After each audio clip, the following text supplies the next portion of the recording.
Larry Huck knew he was dying. He had injected double his normal amount of drugs into his vein, felt like his heart exploded out of his chest. And in those split seconds between life and death, Larry did something he never expected. He cried out to God. Senior pastor of New Beginnings Church in Bedford, Texas, Larry Huck, grew up in an abusive home. For years, his father's physical and emotional violence left him struggling with anger and rage. As a young man, Larry began selling drugs and eventually became a full-blown addict.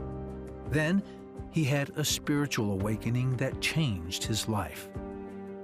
In his book, From Junkie to Jerusalem, Larry shares how he left his addictions behind, embraced his faith in Christ, and began fulfilling God's destiny for his life.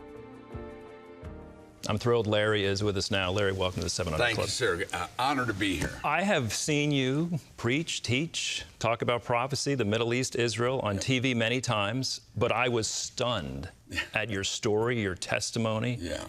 Incredible. And it starts with your very difficult childhood, right? Tell us about that. Well, I grew up in inner city South St. Louis. I was in the hood, and which in itself is, you know, not necessarily going to guide your path, but and I say this about my dad because my dad, right before he passed away, he received the Lord, and so it's in no way blaming him. But my dad was a mean guy. My dad was a mean guy, and he would beat.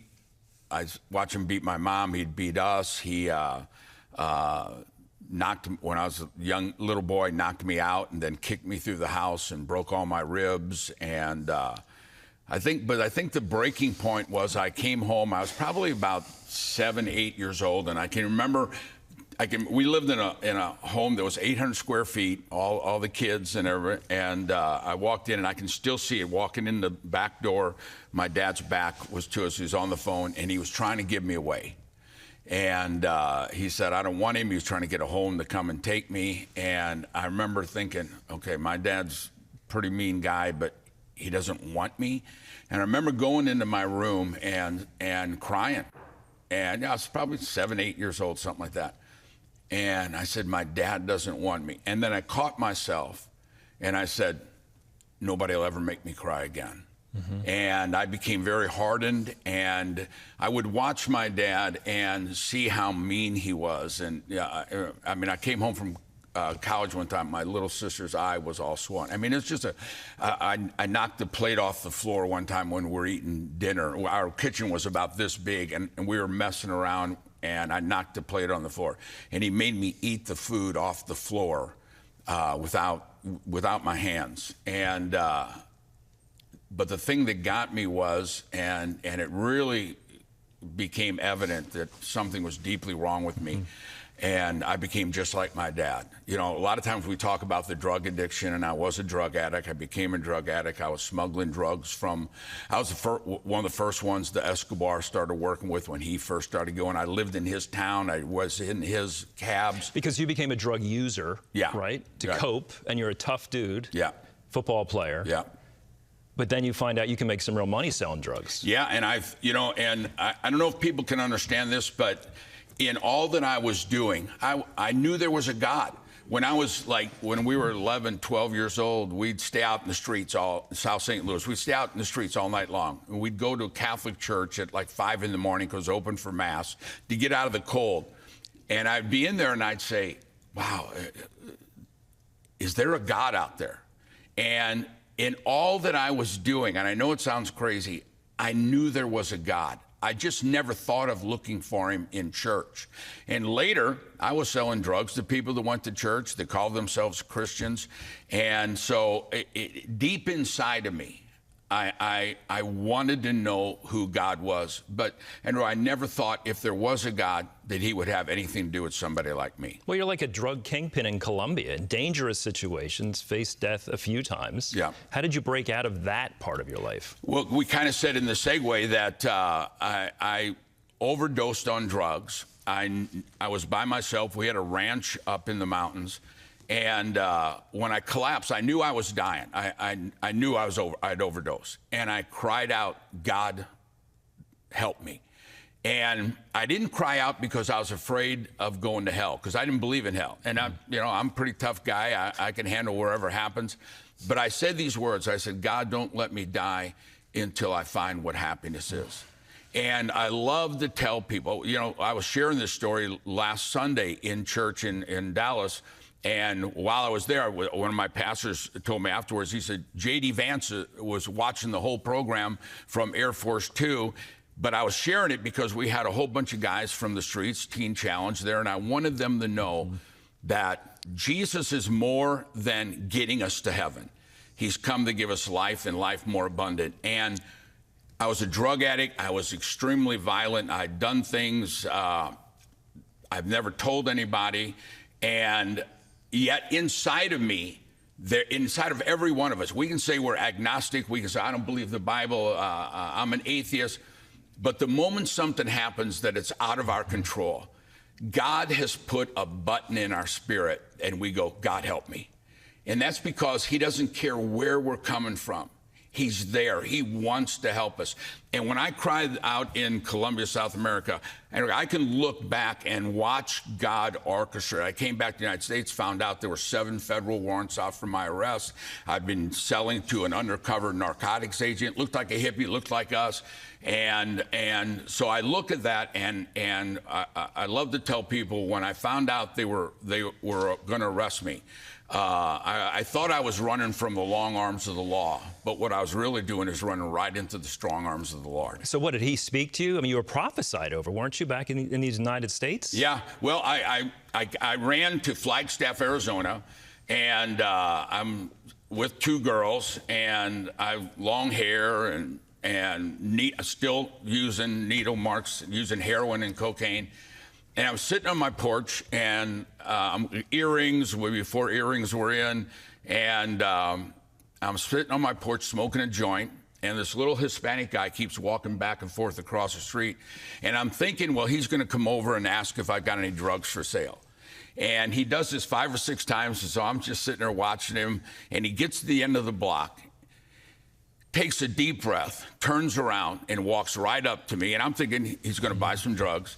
And he said, I've never done this before, but I couldn't leave until I told you Jesus is who you're looking for. And I said, what? Come on. And so, long story short, he kept coming over, and I'd smoke dope in front of him. He lived right next to me with his mom. And finally, he got me to go to church, and because it was a Johnny Cash movie. And I watched it, and at the end of the Johnny Cash movie called Gospel Road, it shows Jesus dying on the cross. Now, I have no church background. I know nothing about being born again, heaven, hell, Christianity. I have no idea. And it shows Jesus dying on the cross at Calvary. And it moved me. I knew somehow it was real. And then it showed Jesus, the same moments, the same movements, the same music, but this time he's dying on the cross, and it was Times Square with a bunch of homeless and prostitutes. And then it showed him East LA, dying there, drug addicts and gangbangers. And somehow I knew, I didn't understand anything about the Bible, but I knew he did this for me, even though I was who I was. And so I still to this day don't know how I got to the altar. It was a church of about 50 people. I'm down at the altar, and nobody in the church prayed with us. They all walked around us. And I finally said, God, if you're real, be real to me. And remember, I said, nobody will ever make me cry. And I felt like 1,000,000 pounds lifted off of me. Well, and that, because of what you went through, your background, your history, you ministered in passionate ways to drug addicts, Yes. homeless, Yep. jails, Yep. right? Prisons all over the world. Planted churches. You've got such a story. We don't have enough time for everything, but your jail ministry. I mean, Yeah. the churches you planted. God has used you in an incredible way, and I know you're humbled by what you went through. I mean, there you are. I mean, look at what incredible. Yeah. And now I have the privilege, the next couple of weeks, I'll be in Israel. I'll be with President Herzog, probably with Prime Minister Netanyahu. I've sat with President Trump. And so that's why we wrote From Junkie to Jerusalem, because we wanted to tell people, if all Jesus did was forgive us, and you can, I don't care how deep a hole you're in, his love is deeper.